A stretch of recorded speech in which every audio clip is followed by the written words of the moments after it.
The phrase, a child who says his mother will not sleep will also be deprived of sleep himself, is one every Nigerian child had likely heard at least once in their lifetime, usually as a cautionary reminder of the consequences of disobedience and rebellion.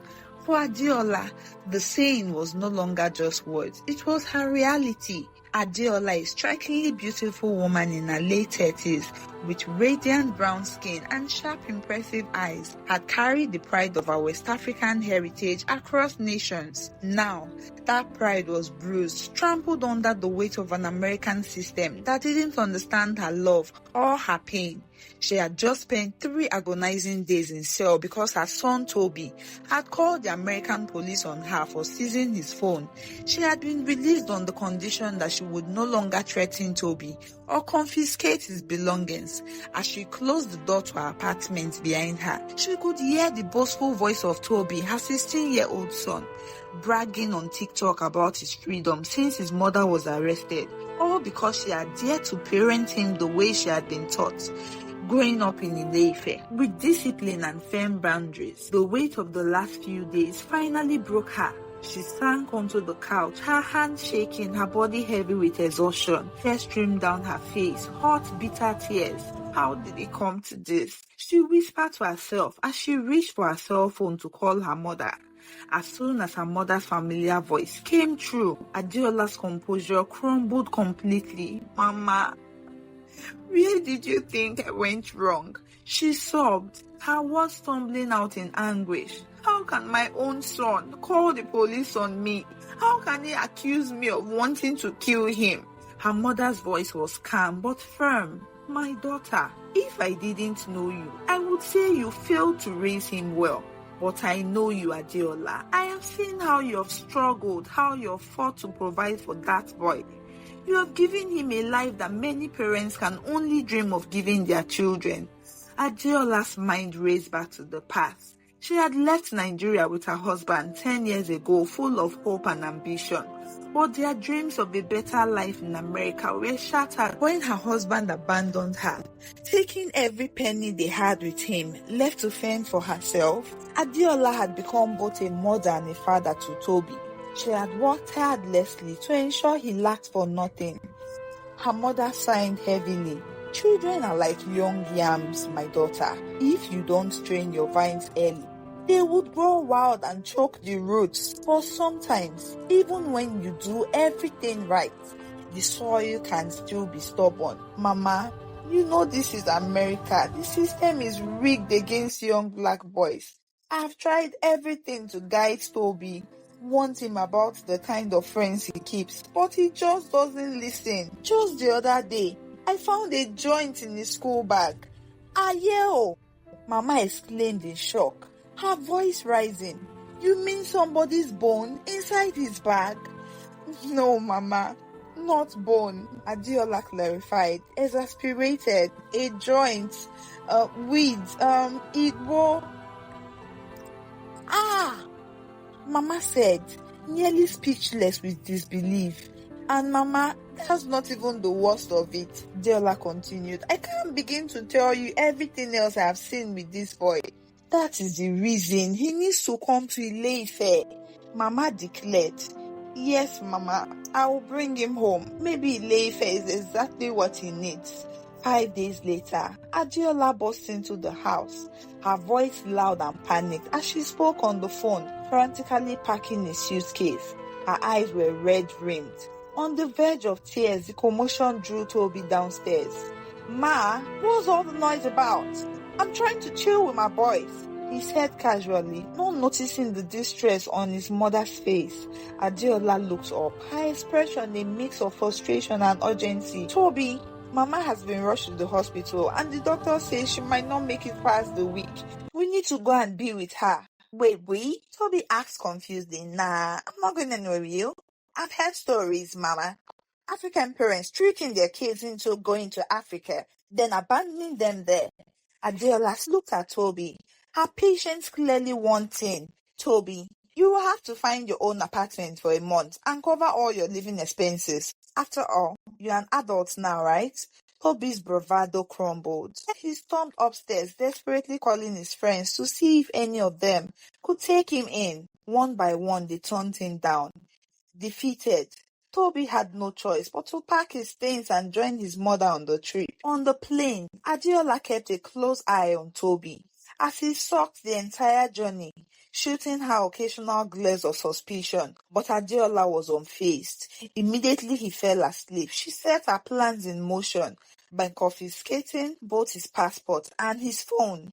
When they arrived in Ile-Ife, Toby was taken aback to see his grandmother alive and well, bustling around the house as though nothing had happened.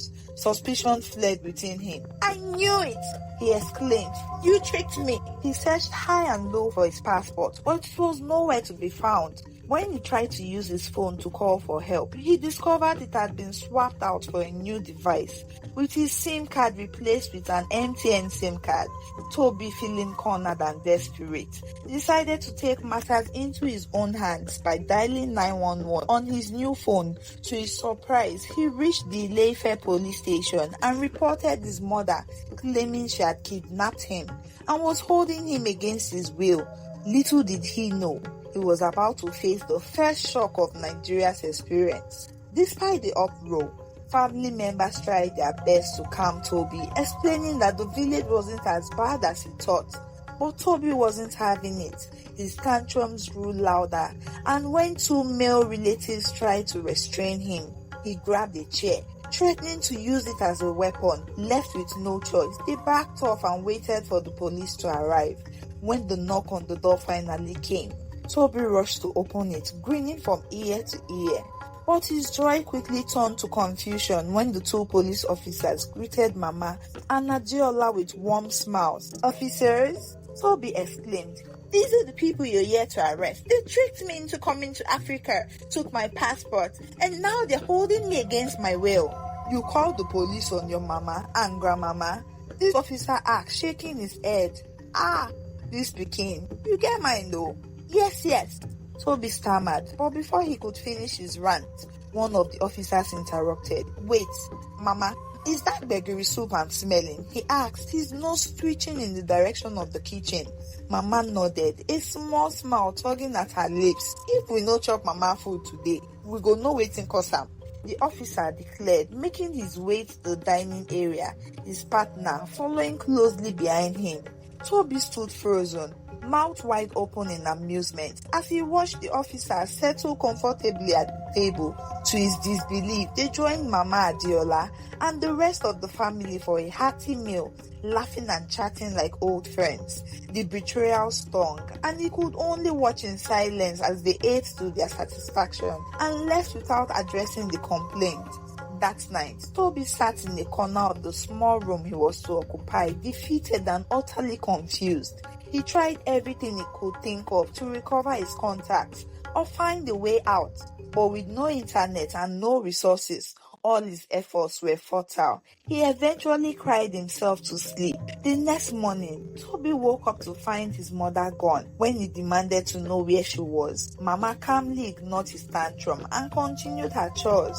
Furious, Toby shouted at the top of his lungs, issuing threats to everyone around. His anger boiled over when he saw Mama on the phone with Adiola. In his rage, he snatched the phone from her, causing her to stumble and fall to the ground. The commotion drew a crowd of young village boys who had been loitering nearby, curious about the constant drama. When they saw the elderly Mama on the floor, gasping from the shock of her fall, their patience ran out.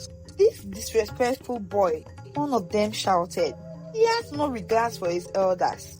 Before Toby could react, he received a hot resounding slap from a lanky young boy who looked like he had not eaten for days. When he attempted to defend himself, the other boys present grabbed him by his arms and legs. Ignoring his protest and swinging limbs, they gave him a proper village-style beating, flogging him mercilessly as the onlookers cheered in support. As they dispersed, Toby ran straight into his room. In his 16 years of living, he had never for once receive such treatment and humiliation from anyone, let alone poor uncivilized village boys. Outside, they could hear the sound of the village, singing birds, faint calls of orcas, and the rhythmic pounding of yam felt like a slap in the face compared to the white noise of his urban life in America. Rolled discontentedly on the mat that had replaced his familiar bed, muttering to himself, "I swear this is a prison. They tricked me," he said as tears streamed down his face. As he lay there sulking, a soft knock sounded at the door and Mama stepped in, holding a tray with streaming akara and pap. "Call me," she greeted, her face lit with a warm smile. Toby rolled to the other side of the bed in anger, his back to Mama and arms crossed. "I'm not eating." Mama chuckled. "This one na stubbornness. Your papa head strong like my own when he dey young, but e no match my own. If you no go chop, no wahala, but no food go wait for you until afternoon o." Toby's stomach betrayed him with a loud growl, and he signed in defeat. "Fine, leave it there." Mama placed the tray on a small stool, patted his head affectionately and left him alone. Despite his disobedience, the aroma of the food soon drew him in. Later that day, Toby wandered outside the house, trying to avoid the stares of mocking villagers who had witnessed his humiliation earlier in the day. Just then, Mama walked out slowly, handing him a broom and directed him to sweep the compound. Toby's protest fell on deaf ears as she made her way to the mango tree inside the compound. "This is unfair. I didn't come here to be a houseboy." Mama laughed heartily from her chair under the mango tree. "Houseboy, K. You are simply learning how to live like a reasonable man. In this life, no one owes you anything, my dear." Toby glared at her but grudgingly began sweeping. The villagers passing by chuckled as they watched him struggle with the task. He had never held a broom before, and his awkward movements made it obvious.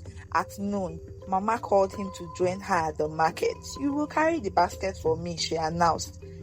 "Carry what? No way," Toby exclaimed, but Mama's stern glaze silenced him.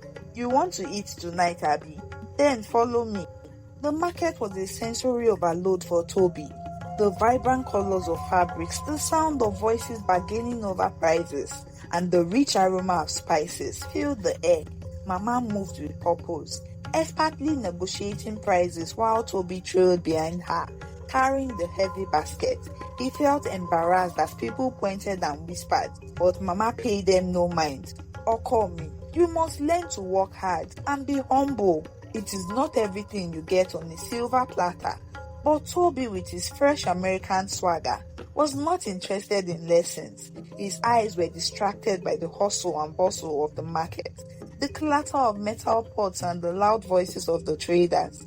He had no time for words, just a sharp glance and a sneer that told everyone he had better things to do. It was then that trouble found him, as if the market itself had conspired against him. An egg hawker, a young girl, was running to catch up with a customer. In her haste, her foot landed squarely on Toby's clean white sneakers. The poor girl was just trying to make a living, but that did not matter to Toby. He shot her a glance, the kind that could freeze a lesser person in their tracks, and shoved her away. Bah! The girl stumbled and fell, eggs rolling and cracking on the ground like broken dreams. The marketers who witnessed the incident all shouted, "Bese!" in unison, and for a moment there was silence, as if the whole world was waiting for the next move. And then the egg hawker, face twisted in sorrow and tears began to roll down her face. Immediately she stood up. She grabbed Toby by his shirt, her hands shaking. My eggs, you must pay for them, oh," she cried, her voice breaking with each word. Her pain echoed through the air, causing the gathered crowds to murmur. Toby, with his chest out, couldn't care less. "What do you mean I must pay?" he scoffed. "You stepped on me. You got what you deserved." And just like that, his arrogance filled the air, thick as the midday sun. The crowd began to press in, some urging him to apologize, others demanding he paid for the poor girl's ruined eggs. But Toby remained unmoved, his pride as high as the Ife hills, his pockets as empty as the riverbed in dry season. Mama, though did not say a word, she simply stepped forward, pulled out the money and handed it to the crying girl. all the while giving Toby a look that made his stomach turn. "Bah," she said quietly, her voice tinged with a calm that was as terrifying as a storm. "Abuwaba Lore," and address it she did. At home, Toby was still adamant, not a shred of remorse in his voice. He stood tall in the living room, arms crossed, convinced he had done nothing wrong. The next morning, at just before cockcrow, a loud bang on the door shook Toby from his sleep. At the crack of dawn, his eyes snapped open, confusion twirling in his mind as he stumbled out of bed, still tangled in the warmth of sleep. Who was banging on the door at this ungodly hour? He crept towards the door, his feet shuffling over the cold tiled floor. As he opened it, there stood Mama, speaking cheerfully to a man dressed in worn farm clothes. His face was lined with 6 long tribal marks and deep marks of hard work, his hands hard and rough. His skin darkened by the sun. Behind him stood a small cat, a pair of old goats scattered to the side. "Mama, is this the farm hand you told me about?" he asked, his voice dripping with disbelief. "You sure say this one go fit work so?" The man, Mr. Yemi, turned to look at Toby, his eyes narrowing as he studied him. "You sure say this one go fit work?" he asked again, his tone full of doubt, but still polite. Toby, ever the rebel, couldn't help but sneer. "Farmhand, work. Man, you must be out of your mind. Mama, what is it going on about?" Mama's eyes flashed, the fire that had been shimmering now catching flames. "We go address your disrespect later," she said, her voice barely above a whisper. But it was clear this was not up for negotiation. "I have replaced the money I paid for the eggs you broke. Follow Mr. Yemi. He is your oga for today. And if you do anyhow, you will see anyhow." With a swift push, she sent him out of the door, locking it behind him. Mr. Yemi gave him a look that said more than words could. Over the next few days, Toby's attempts to assert his independence were met with challenges that humbled him further. He struggled to carry a bucket of water from the well, a task that the younger children seemed to handle with ease. He tripped over his own feet while trying to help Mama carry firewood, and when it came to pounding yam, his arms gave out halfway through, much to the amusement of the women in the compound. Big man from America," one of them teased. "No muzzle for real work, Abby." Toby hissed, but said nothing. One night, as he lay under the stars listening to the distant sound of drumming, Toby felt a strange sense of peace. It was a far cry from the noise of his old life, but it wasn't entirely unwelcome. Mama joined him, sitting on a low stool nearby. "Your spirit don't calm down small," she observed. Toby turned to her, frowning. "What you mean?" "For this life, if you no get patience, you no go see blessings wey dey around you. America give you sharp tongue, but this place will give you wisdom." Toby looked away, the weight of her voice sinking in. Just then, loud gong from the village town crier filled the air as he strode through the village, delivering the message of the king. "Gong, gong, gong, gong, gong. Today is the day of the masquerade gatherings. Only the initiates are allowed outside at midnight. Let those who have ears hear, and let the stubborn fly be prepared to follow the corpse to the grave. Gong, gong, gong, gong, gong. Today is the day of the masquerade gathering. Only the initiates are allowed outside at midnight. Let those who have ears hear, and let the stubborn fly be prepared to follow the corpse to the grave." The town crier concluded as he went ahead repeating the message to every corner of the village. "Grandma, what's he talking about?" Toby asked as Grandma grabbed him by the hands, pulling him into the house and locking the door firmly behind them. "Today is a sacred day, and no one except the initiates are allowed outside past midnight, as this is the night when all the masquerades are ushered into our ward in preparation for their festivals. Yakia, lock the window, lock the door. They must not see you, and you must not go outside." Grandma concluded her explanation and urged Toby to go to bed as she made her way to her own room. At exactly midnight, Toby, who had been pretending to sleep, picked up his phone and headed out of the house, determined to witness the appearance of the masquerades. The dim light of his phone illuminated his path, casting long flickering shadows on the mud walls. His heart throbbed with both excitement and defiance. "Man, this whole masquerade thing is just some old wives' tale," he muttered under his breath. "I will record this and show everyone back home how ridiculous these traditions are." As he crept towards the front door, the quiet whispers of the village seemed to follow him. The distant croak of frogs and the occasional hoot of an owl broke the silence, but they only added to the weight of the night. Toby glanced back towards his grandma's room. Her door remained firmly shut, and he could hear her soft snores. "Man, she's too old to wake up now," he thought, slipping the latch open and stepping out into the night. The village, which had been bustling just hours ago, was now shrouded in darkness. The only light came from the faint glow of the moon, its silvery rays barely piercing through the thick canopy of trees. A cool breeze swept through the narrow pathways, carrying with it an unfamiliar sound, a distant drumbeat, low and rhythmic, like the heartbeat of the night itself. Toby followed the sound, his sneakers crunching softly on the sandy paths. The village that had seemed so lively during the day now felt foreign and unwelcoming. The once friendly huts loomed like silent omens, their rattan roofs casting menacing shadows. As he rounded a corner, the drum beats grew louder, accompanied by faint haunting chants that sent chills down his spine. Toby hesitated for a moment. The air felt different, heavy, almost alive, but his curiosity burned brighter than his caution. He pulled out his phone, ready to record, and followed the sound towards an open clearing at the edge of the village.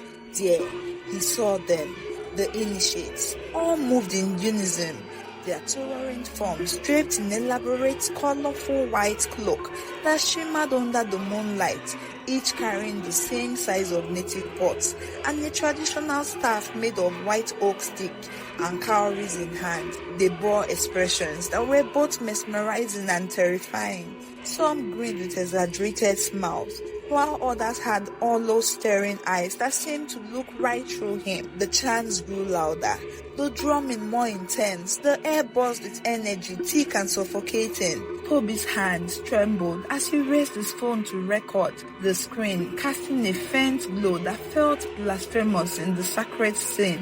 But as he pressed record, one of the initiates stopped. His head tilted slowly, as if sniffing the air. Then, without warning, it turned directly towards Toby. He froze, his hollow eyes locked into him, and in that moment the drumming stopped. The chanting ceased. The world went silent, except for the pounding of Toby's heart. One by one, the other initiates turned to face him, their movements eerily synchronized. The air grew colder, and the faint rustling of the trees seemed to whisper warnings he could no longer ignore. Toby took a step back, his foot snapping a twig.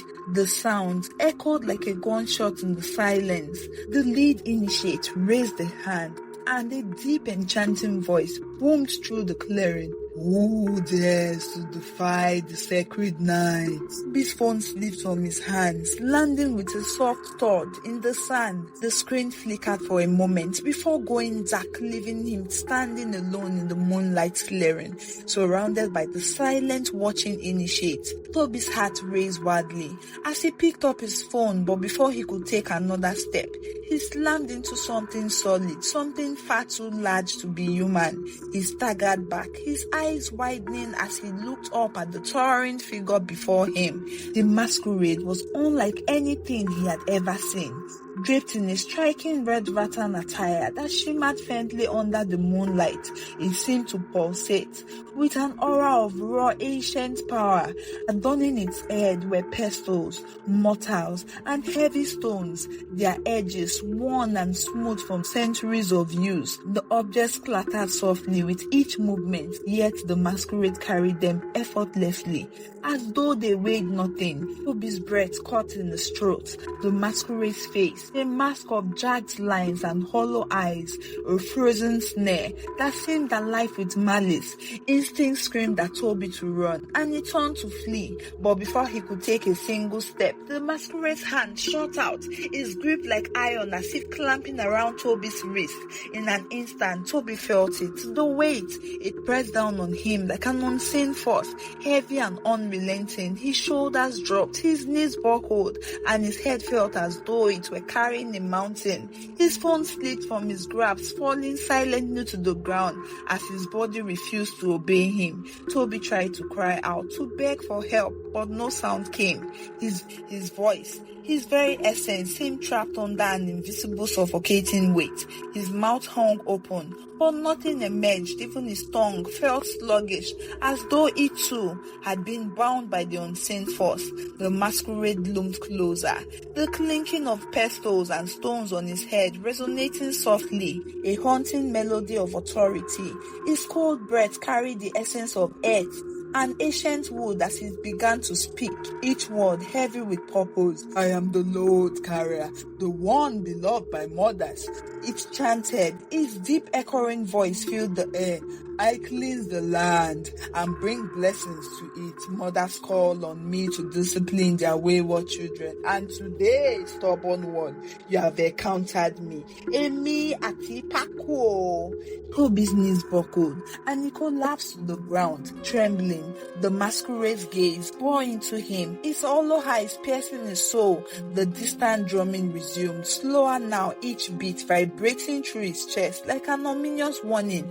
As the masquerade faded into the shadows, Toby understood the town crier's earlier words. The stubborn fly had indeed followed the corpse to the grave. The next morning, Grandma was startled awake by urgent knocking on her door. The entire village seemed to have gathered outside, their faces each with concern. And Wadubo, what brings you all here?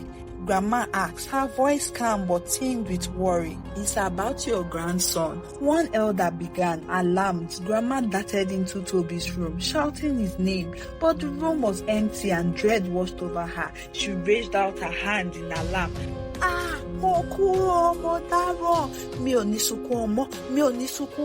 She wailed, rushing toward the village square. There she found Toby, his legs trembling, sweat pouring down his face, tears streaming freely. He stood rigid, his arms clutching an invisible weight. Despite his drained strength, he remained rooted to the spot. Several hefty men attempted to lift or move him, but their efforts were in vain. Toby sobbed openly, the weight of regret heavier than anything he had ever known. 2 days later, Abiola returned from Lagos, where she had gone to clear her head, her face pale with worry. After learning of her son's ordeal, Toby hadn't moved an inch. Grandma prayed for a solution, summoned the initiates to intervene. The initiates circled Toby, chanting prayers and making sacrifices. Oil and yams were offered at his feet as they pleaded with the unseen forces. Finally, after hours of rituals, Toby crumbled to the ground, freed from his invisible burden. Weakened from 2 days of standing, he couldn't move on his own. The villagers carried him home, where he spent the next days in quiet reflection. During his recovery, Toby withdrew into himself, his arrogance replaced with humility. For the first time, he truly observed the village, the warmth of communal meals, the unity of the people, and the depth of the stories embedded in every tradition. One evening, as Mama and Adiola sat weaving a basket under the soft glow of the moon, Toby approached them hesitantly. Slowly, he sank to his knees. "Mommy, Grandma, I'm sorry," he whispered, his voice trembling with emotion. Mama glanced up, her stern expression softening. You don't get sense now, Shebi?" she teased. Toby managed a weak smile, tears streaming down his face. "I'm trying, Grandma. I'm so sorry for all the trouble I caused. I promise to change. I want to learn. I want to be someone you can be proud of." Mama's stern demeanor gave way to a radiant smile as she pulled him into a warm embrace. Adiola wiped her own tears, overwhelmed with pride. My pikin," Mama exclaims. "You dey grow, you don't become strong man. Come sit down. I go teach you everything." Under the starlight sky, surrounded by the rhythmic hum of crickets, Toby began a new chapter. It was a journey of reconnection, of understanding his roots and becoming a young man his family could cherish. As Toby sat on the plane back to America, he gazed out of the window, a newfound sense of purpose swelling within him. For the first time in his life, he felt a true sense of belonging. And indeed, like they say, the restless fly that had once ignored the wisdom of the elders had finally found its place. Hi everyone, thank you so much for sticking with us through the end of this story, and I promise to bring you more amazing stories like this